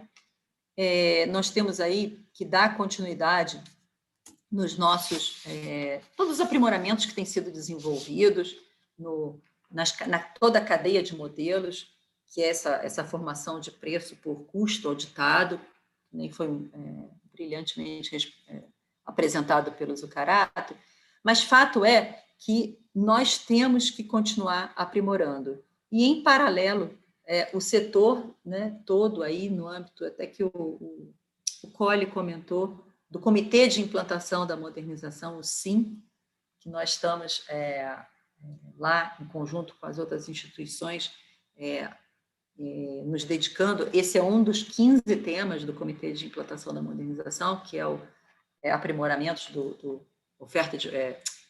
aprimoramentos da formação do preço, e o preço por oferta, que nós estamos com dois vertentes. Uma é a CCE e o ONS assinaram com a INDE um AD, que estuda justamente o objetivo, ele é formular aí a proposta de um desenho de mercado para despacho por oferta de preços no Brasil, considerando as particularidades que hoje existem, a nossa matriz, o nosso MRE, e ali, inclusive, propõe um desenho de mecanismo para mitigar o exercício do poder de mercado. E temos também, em paralelo, um projeto Meta 2 do Banco Mundial. Esse é um projeto que a diretoria do Banco Mundial aprovou em maio, essa segunda fase, é uma verba que ela é destinada para realizar estudos para promoção de eficiência na modernização dos setores de energia, gás, e energia em geral, e está para ser aprovado no Senado Federal. São 38 milhões de dólares e exatamente o preço por oferta é um dos temas que estão nesse projeto Meta 2. E nós temos lá acompanhado, o Zucarato até comentou, esse PID aqui teve um workshop de 3 dias na semana passada, que foi bem bacana, e estamos acompanhando aqui as duas formações, de tal forma que possa ter subsídio para as escolhas futuras aí que possam ser realizadas no âmbito do Comitê de Implantação. Eu termino aqui, Colli. Obrigada a todos pela atenção. Eu vou parar de compartilhar para a gente conversar. E Thalita, muito obrigado. Excelente apresentação também. Gostei muito da sua trajetória do preço, quando começou lá atrás, como foram feitos os desenvolvimentos, passando aí pelo período de transição, você está fazendo de uma forma bem transparente, reproduzindo como seria o PLD horário se ele já estivesse vigindo, como seria a contabilização dos valores se o PLD já estivesse vigindo. Há mais de 1 ano a gente já pode ter acesso aos seus próprios dados, se ele já tivesse sido contabilizado com base no preço horário. Então, é uma forma bem transparente, bem didática também, o fato das capacitações que vocês estão fazendo, e esses encontros periódicos também, né? E finalmente você termina lá com os lives de benefícios, né? Que são muito interessantes, né? De fato, uma melhor representação da oferta e do consumo, porque hoje a nossa programação ocorre na sexta-feira, a quinta-feira da semana seguinte vai ser uma média do que se consegue prever na sexta, né? Agora, o preço da quinta-feira, além de ter uma granularidade menor, né, vai ser horário, eu vou prever um dia antes, que eu tenho muito mais informação para poder acertar E aí aquele gráfico que você mostra também da comparação do realizado com o programado no dia anterior mostra bem isso, né? E principalmente outra coisa interessante, né? Quando você mostra a variação do preço horário com a variação da demanda agregada. Então, a demanda agregada vai dando seus picos, o preço horário vão dar os seus picos. E é justamente isso que a gente espera, né? O ONS vai ter que usar mais ofertas, como o ONS usa ofertas seguindo ordem de mérito de custo, a próxima vai ser a mais cara. Então, realmente fica mais difícil atender a demanda, ela deve custar mais, né? A representação patamarizada que a gente tem hoje não consegue pegar isso, porque o patamar é uma média das horas, né? Então, fica realmente uma representação bem melhor e bem mais adequada, né? As pessoas que estão nos acompanhando, né, podem fazer suas perguntas ao chat. Eu vou, à medida do possível, reproduzi-lo aqui aos nossos palestrantes, tá? E enquanto eu vou me organizando, já tem algumas aqui, enquanto eu vou me organizando para pegar, eu tinha separado algumas aqui.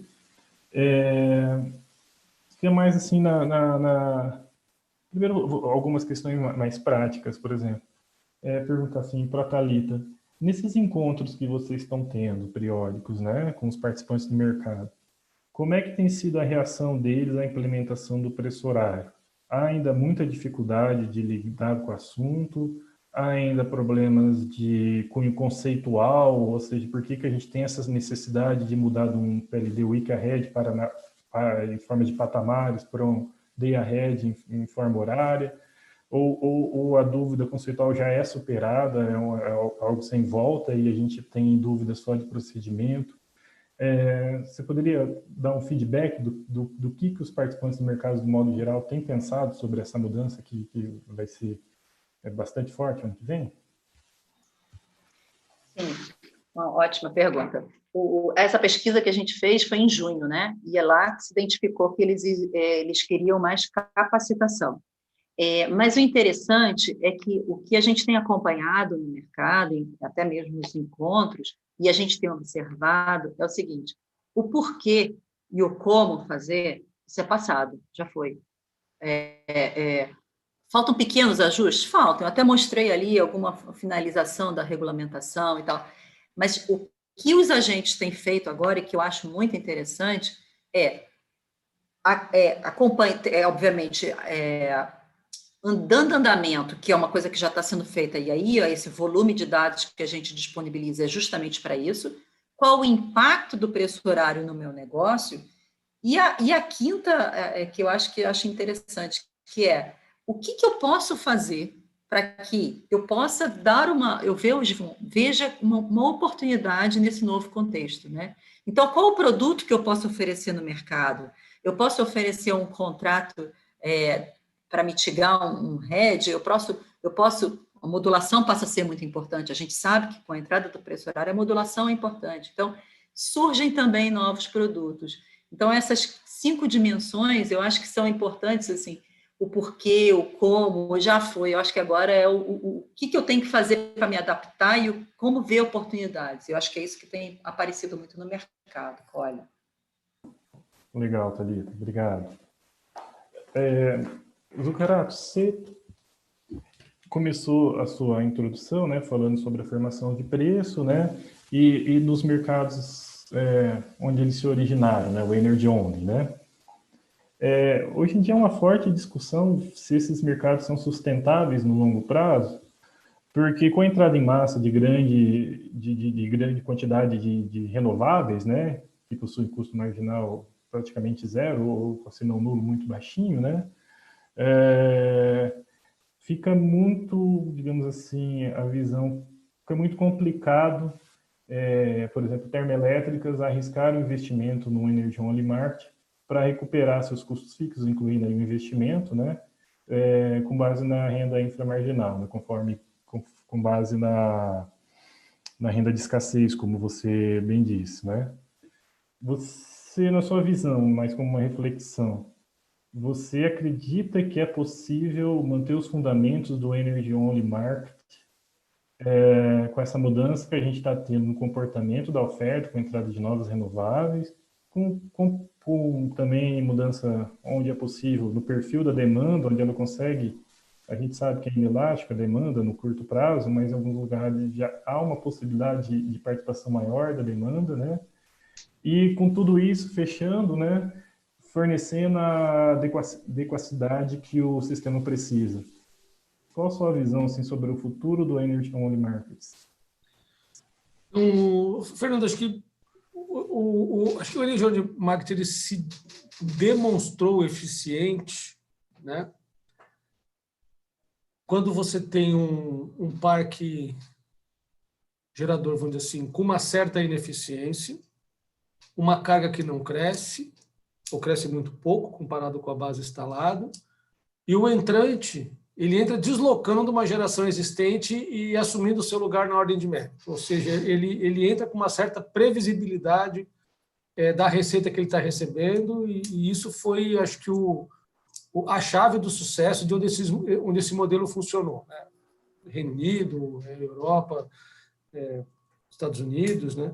Até chegar ao advento das renováveis, né? Começou a mudar um pouquinho. Mas mesmo antes dos adventos das renováveis, o modelo de energy only marketing ele não tem, vamos dizer assim, um histórico de desempenho, porque simplesmente não tem grandes aplicações dele nesse caso, para países ou sistemas onde você tem a demanda que cresce galopante, assim, 3%, 5%, 6%, 8% ao ano, né?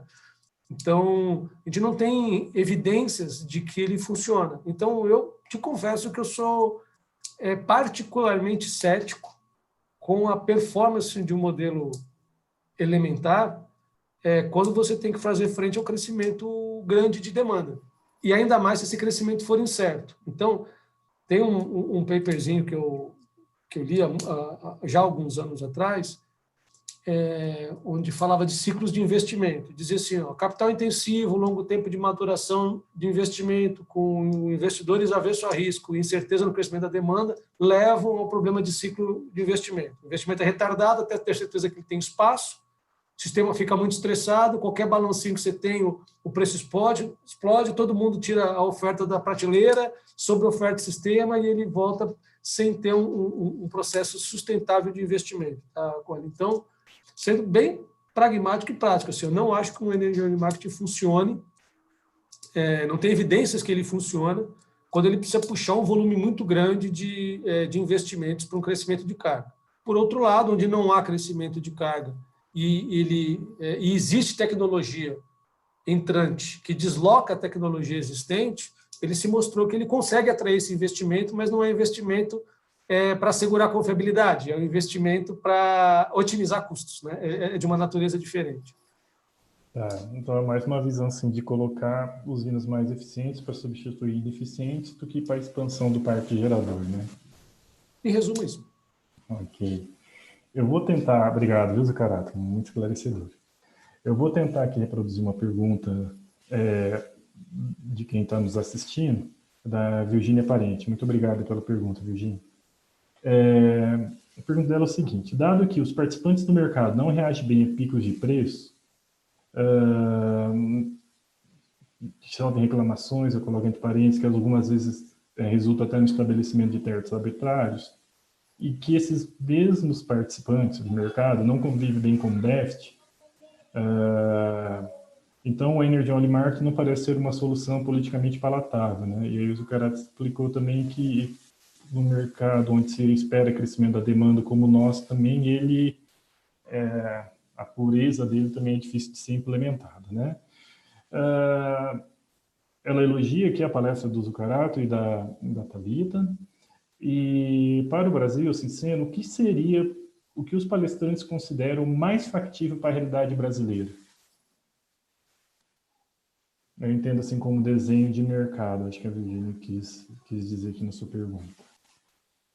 Fique à vontade os dois, tá? Os dois palestrantes.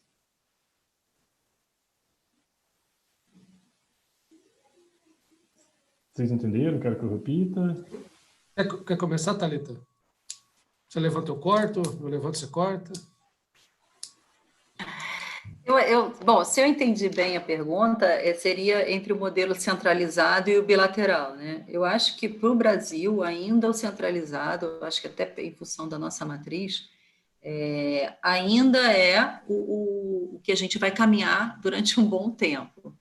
Então, o bilateral, você, né, como até o Zuccarello explicou, são o próprio gerador, às vezes tem até micro-regiões que se acertam, eventualmente pode ter um operador maior que faz aquele acerto ali final, mas eu acho que, dada a nossa característica da matriz ainda, nós ainda somos bastante renováveis e bastante hidráulicos, né? Apesar de ter reduzido, mas eu acho que temos um bom caminho aí pela frente ainda, de centralizado. Eu também acho que a nossa vocação é no despacho centralizado, a gente está fazendo a nossa lição de casa ali para conseguir fazer a precificação diária em horária, né? Desculpa, a cada dia, mas horária para o dia seguinte.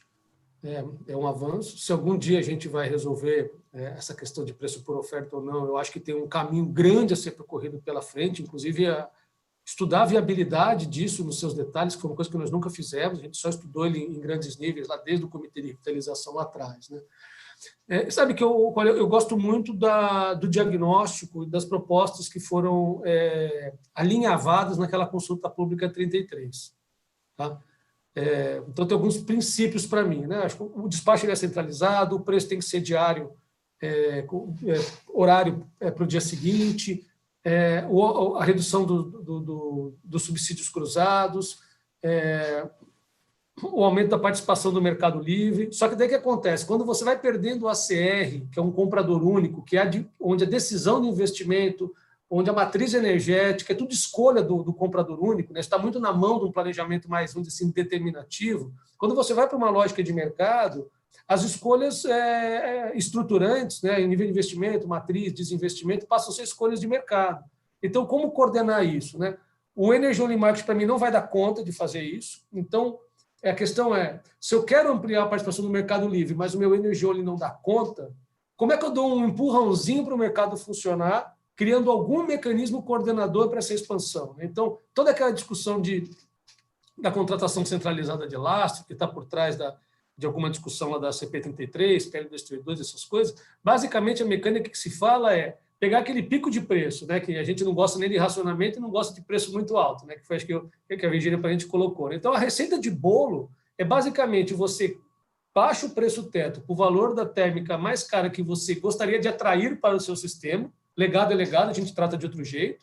Mas, basicamente, se a térmica que você quer atrair para o seu sistema, a usina de CVU mais cara que você quer atrair para o seu sistema, é uma usina tal, sei lá, que tem um CVU de tanto, aquilo ali passa a ser o seu preço teto, e aquilo que deveria ser a renda de escassez, para não virar um dinheiro perdido, que é o tal do missing money, você devolve essa receita por meio de uma variável auxiliar que você chama de lastro e associa essa variável aos seus critérios de planejamento da expansão.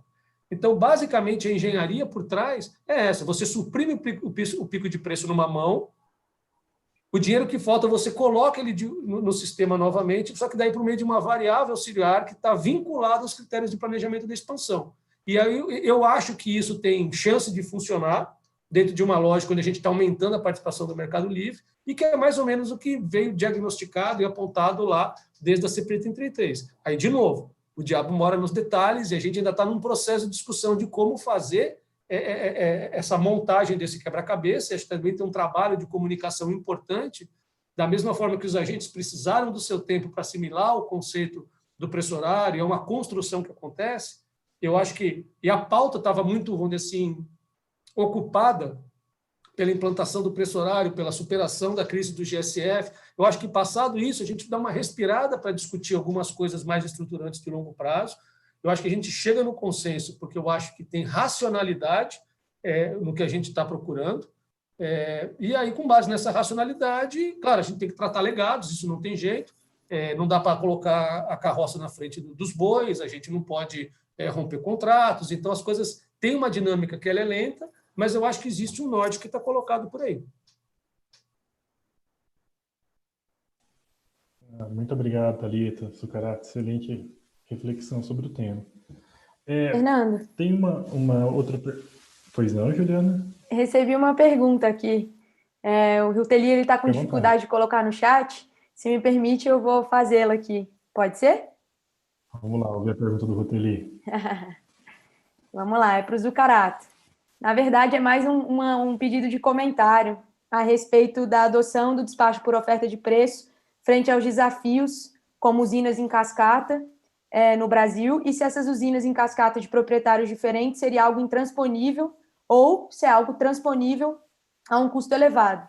Aí ele justifica aqui esse pedido de comentário, porque ele argumenta que muita gente faz confusão e diz que despacho por preço acaba sendo impossível no Brasil por causa das usinas em cascata de proprietários diferentes. Então, ele queria ouvir a sua opinião sobre essa lógica. Tá bom, um abraço para o Ruteli. Acho que é um bom ponto, né? Quando se fala de despacho por preço, confunde com descentralizado, é que não é isso, né? E sim, ele tem uma complexidade relacionada a múltiplas cascatas com proprietários, né? Então, se o cara de cima não quer gerar e o de baixo quer gerar, como é que a gente faz essa água caminhar para um lado e para o outro? Por sorte, esse foi, acho que, um dos pontos que lá, desde a proposta da revitalização, surgiu como elementos para contornar isso daí, né? Eu não acho que é o único caminho, mas eu acho que é um caminho bastante promissor, que é fazer uma virtualização de uma técnica de slice, né? Se a gente tivesse que começar tudo do zero, você podia pegar a cascata inteira e, na verdade, você alocar direitos de propriedade da cascata em cada concessionário. Em vez de você colocar uma usina para cada concessionário, você pega a cascata inteira e divide ela por quantos concessionários você quiser. E aí, por um acordo de operação, cada um opera o seu corredor da cascata e funcionaria. Só que a gente não tem condições de reorganizar todos os contratos de concessão no Brasil, mas dá para fazer esse slice virtual. E a peça que ajuda a fazer isso, a gente já opera no Brasil, que chama o MRE.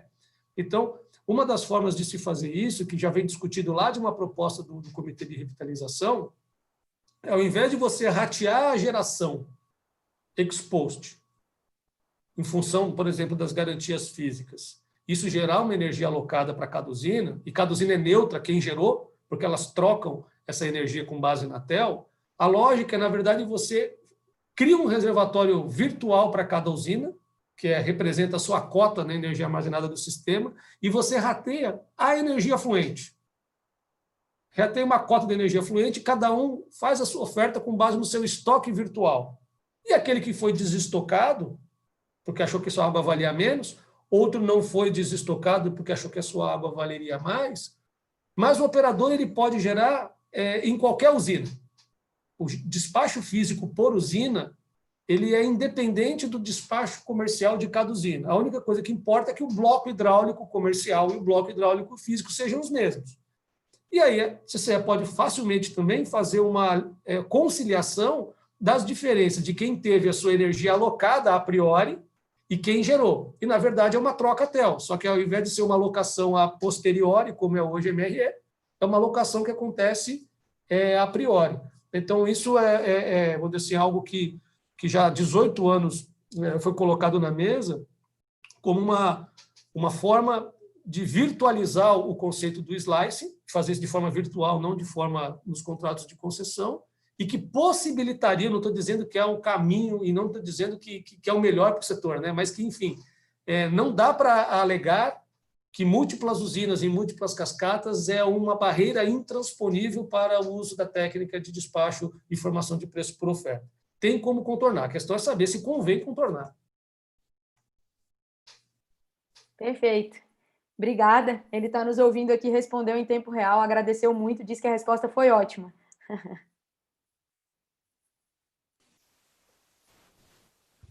Ok, então vamos continuar aqui. Thalita e Zucarato, né? Assim, no longo prazo, como vocês já disseram, há várias coisas para serem estudadas sobre formação de preço. A gente pode continuar na formação de preço por meio de despacho pelo custo, os agentes entregando lá seus dados de disponibilidade, de custo por ONS, otimizando, custo presente, custo futuro disso, sai o custo marginal, que é proxy do PLD, ou a gente pode mudar para o paradigma de despacho por lance de preços, né? Qualquer mudança desse tipo precisa ser bem estudada, e uma mudança, e vai levar algum tempo se mudar após a conclusão dos estudos, né? Mas no curto prazo a gente tem condições também de aperfeiçoar a formação de preço, né? Então agora a gente já está fazendo um aperfeiçoamento que é migrando de uma precificação semanal patamarizada para diária com discrição horária.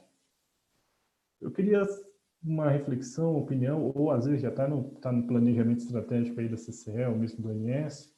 Quais são os passos, quais são assim os próximos passos no curto prazo para aperfeiçoar o PLD? Depois do PLD horário, o que vocês esperam que venha? Eu vou deixar alguns exemplos ou provocações.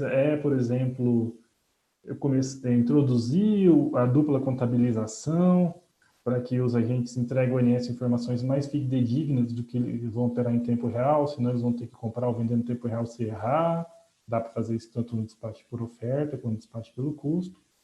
De repente, pensar em estudar se a gente deve manter as 4 zonas elétricas que a gente tem hoje, ou virar uma só para simplificar, ou de repente ir para um lado mais locacional, mas aí já é algo mais de longo prazo, porque o regime locacional já está todo alocado ao MIE. Então, eu queria assim, uma reflexão de vocês dois. No curto prazo, o que vocês veem de aperfeiçoamento do preço de curto prazo após a implementação já do preço horário?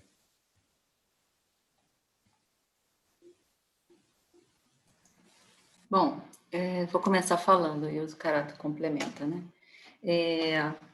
Nós temos, especificamente em relação à formação de preço, com base nessa preço por custo auditado, nós temos toda uma programação de aprimoramento metodológico no CEPAMP, né? Por exemplo, acho que não é só preço e o próprio despacho. Eu vou dar um exemplo. Por exemplo, tem os subgrupos lá da CEPAMP, né? E eu tenho o GT, um dos subgrupos é de metodologia. Ele tem estudado, por exemplo, se eu colocar, como é que eu posso melhorar a minha previsão na representação hidrológica?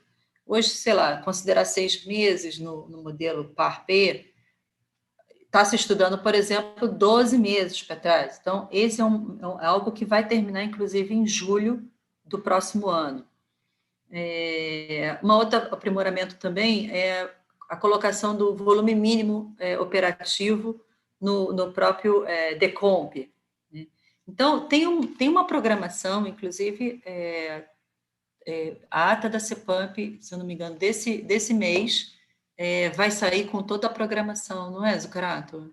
Foi na última reunião da CEPAMP que se discutiu toda a programação de aprimoramentos metodológicos aí no curto prazo para o ciclo 2021.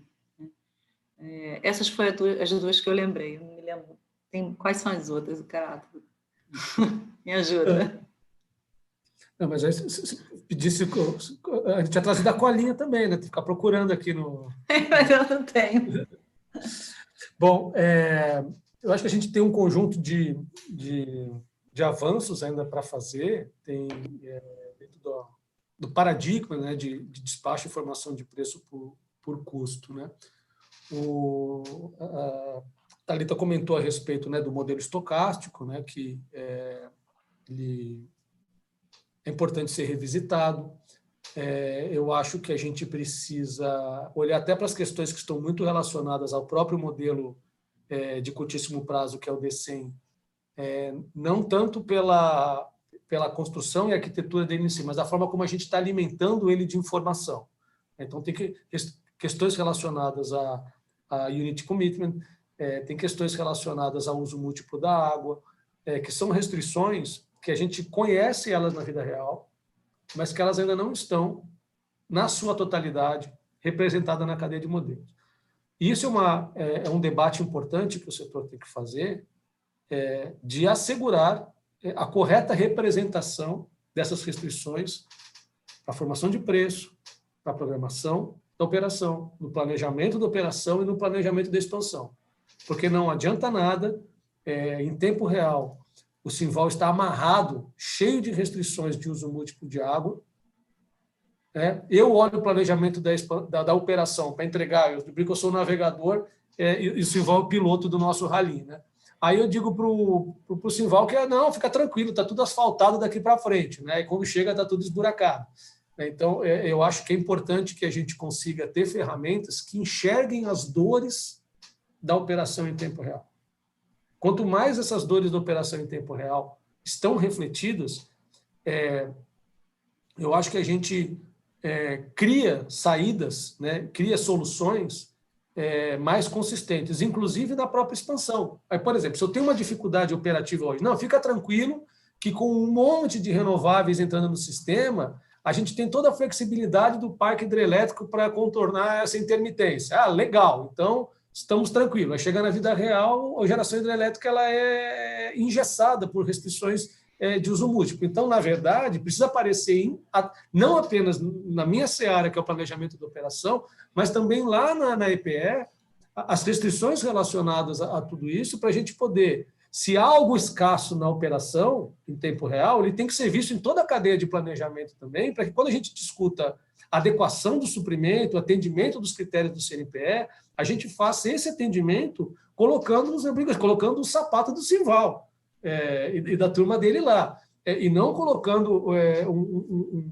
modelo simplificado, né, que não aperte o calo da forma como aperta. Então, eu acho que a gente tem um processo pela frente que tem muito mais a ver com dado de entrada, com a governança, inclusive, dessas restrições, de colocá-las para dentro dos modelos. Porque, senão, a gente tem uma ferramenta boa na mão, mas se essa ferramenta boa não recebe a restrição, ela toma uma decisão que é ótima para o contexto do problema que foi colocado para ela.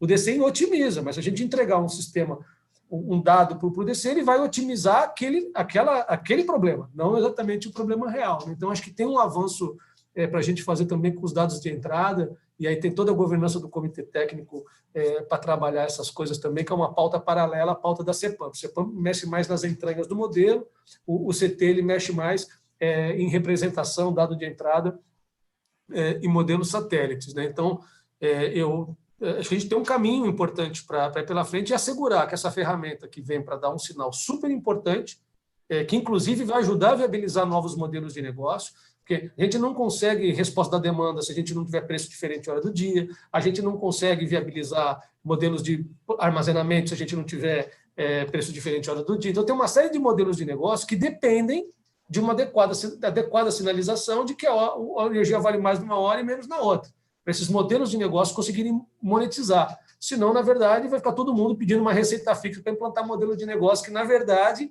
deveriam vir não por uma receita fixa, mas para ganhar uma renda do sistema toda vez que ele colabora para diminuir uma escassez. E essa escassez da operação que precisa estar devidamente precificada para que os modelos de negócio eficientes que diminuam a escassez sejam valorizados. E aqueles modelos de negócio que aumentem a escassez sejam penalizados. Essa é a lógica de você pôr no sinal de preço associado às restrições e à escassez do tempo real. Só complementando, Cole, essa fala que o Zuccarata trouxe das instituições, né, não só o próprio operador, né, e a formação de preço na CCE, mas o que ele colocou do planejador, né, da EPE, porque ele vê o sistema, sei lá, daqui a pouco ele vê, por exemplo, não, lá no final do horizonte eu tenho 14 gigawatts lá de escoamento do Nordeste, mas tem toda essa operação do dia a dia aí que, na verdade, esses 14 podem, lá no final do horizonte da EPE, pode vir a ser bem mais restrito do que na vida real, né? Então, é isso que a gente tem que olhar com muito carinho. O Zuccarata falou muito bem. É verdade, Thalita. Excelentes reflexões de vocês. Estamos chegando aqui no final, para a gente cumprir nosso horário até as 9 horas.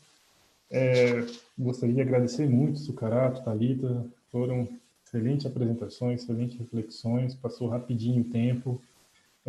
Miriam e Juliana, como coordenadores do grupo de pesquisa, agradeço muito o convite, foi uma honra aqui poder ter trabalhado com vocês aqui nesse seminário.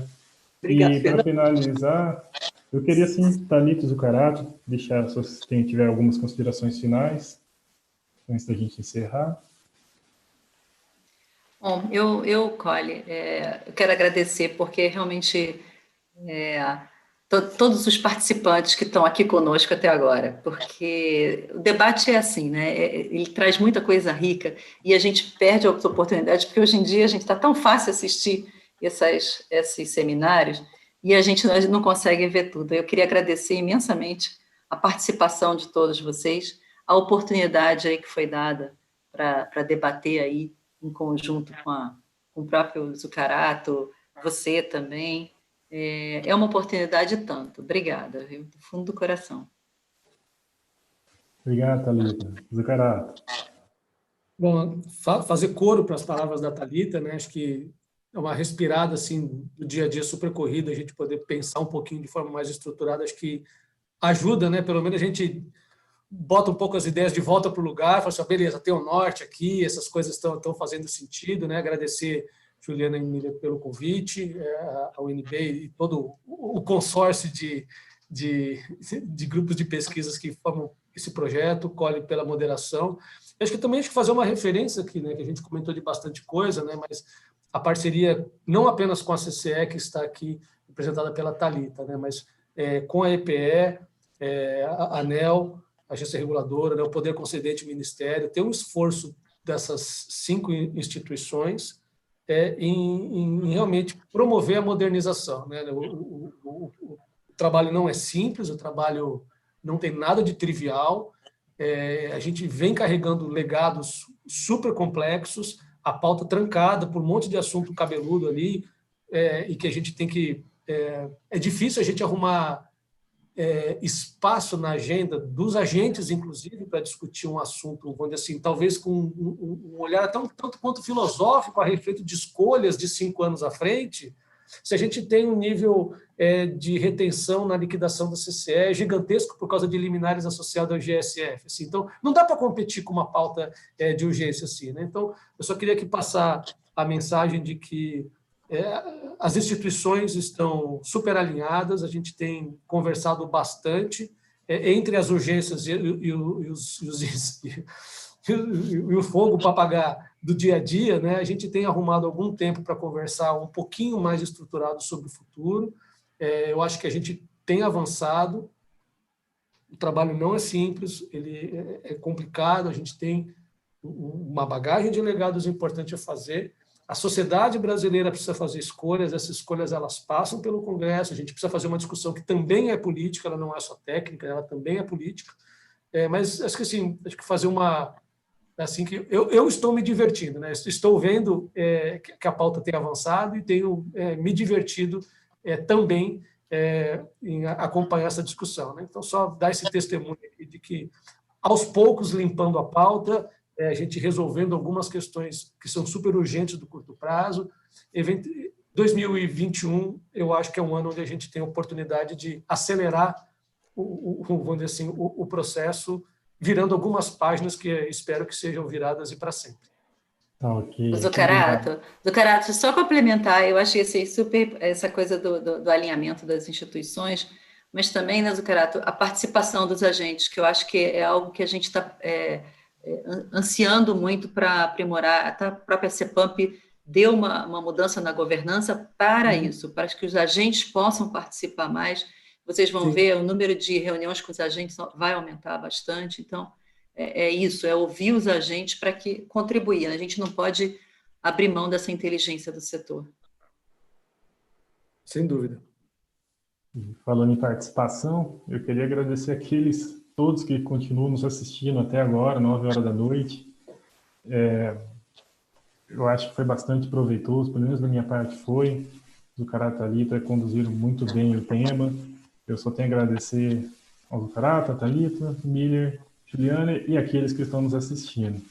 Para encerrar, eu acho que vou passar a palavra para o Miller, para a Juliana, sempre tem algum recado de ordem administrativa, próximo seminário, ele tem uma programação que talvez queira passar a vocês, tá? Eu encerro aqui, muito obrigado a todos. Muito obrigado. Agradecendo mais uma vez, agora é só passar a palavra para a Juliana para considerações finais. Obrigada, Miller, obrigada, Cole, Thalita, Zucarato, assim como a gente imaginava. Foi uma grande noite, muito proveitoso aprender com vocês sobre esses temas tão importantes. Gostei muito da fala final do Zuccarati sobre todos os reflexos, né, da gente ter uma precificação melhor em tudo isso que a gente vem discutindo na modernização do setor. São muitos reflexos, né, muitas vezes a gente precisa fatiar os temas para tratar e conseguir aprofundar, né, quando a gente estava discutindo aqui modelo, etc., mas, na verdade, os reflexos são muitos. Então, a modernização ela tem várias ações, né, ao mesmo tempo, e tudo aquilo que a gente discute em relação a uma formação de um preço mais efetivo, eficiente, que mais próximo da realidade, a gente acaba também trazendo aí vários reflexos, várias oportunidades em outros pontos, né, que a gente tem tentado aí avançar na modernização do setor. Então, só agradecer mais uma vez a oportunidade, a gentileza de vocês de contribuir com o projeto e dizer que aqui, aproveitando a oportunidade do COLE, dos recados administrativos, o nosso próximo encontro será o último desse ano, em novembro. A gente vai discutir critérios de suprimento, uma perspectiva de como é que a gente pode escolher melhor aí a forma de contratação para atender bem o sistema, um pouco dessa discussão de valoração de atributo de fonte, qual é o caminho que a gente deve seguir. Também mais um grupo de trabalho que está na modernização. E antes disso, agora no dia 28 de outubro, a gente vai ter um encontro, né, do Mesa Redonda com a Academia para debater as reflexões ricas aqui que Thalita e Zuccarati nos brindaram essa noite. Então, muito obrigada a todos e uma boa noite, um bom resto de semana. Tchau. Tchau.